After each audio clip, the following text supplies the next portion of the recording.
ஒரு அரசன் அந்த நாட்டு மக்களை வரவழைச்சி ஒரு போட்டியை அறிவிக்கிறாரு. கோட்டையில் உள்ள இரும்பு கதவுகளை யார் கைகளால் திறக்கிறாங்களோ அவங்களுக்கு இந்த நாட்டோட ஒரு பகுதி பரிசா வழங்கப்படும். அந்த பகுதிக்கு அவரே அரசன் அப்படின்னு அறிவிக்கிறாரு. ஆனா தோக்குறவங்களுடைய கைகள் வெட்டப்படும் அப்படின்னு சொல்றாரு. அந்த ஊர்ல இருந்த யாருமே அந்த போட்டியில கலந்து கொள்ள முன்வரல, ஒரே ஒரு வாலிபனை தவிர.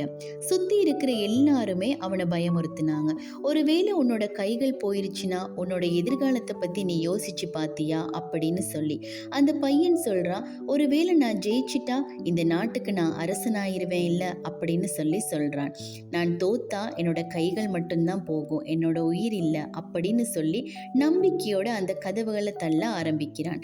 இப்ப சுத்தி இருந்த எல்லாருக்குமே ரொம்பவுமே அதிர்ச்சியா இருந்தது.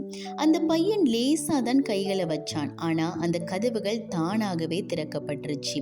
உண்மையாகவே அந்த அரசர் தன்னம்பிக்கையுள்ள ஒரு ஆளை கண்டுபிடிக்கிறதுக்காக மட்டும்தான் இந்த போட்டியை நடத்தினாரு. இதே போலதாங்க நம்மளுடைய வாழ்க்கையிலையும் நிறைய வாய்ப்புகள் நம்மளை தேடி வரும்.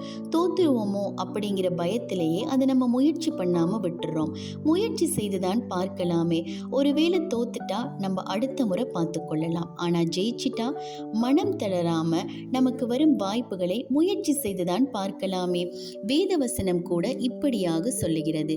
ஏசாயா 41:10.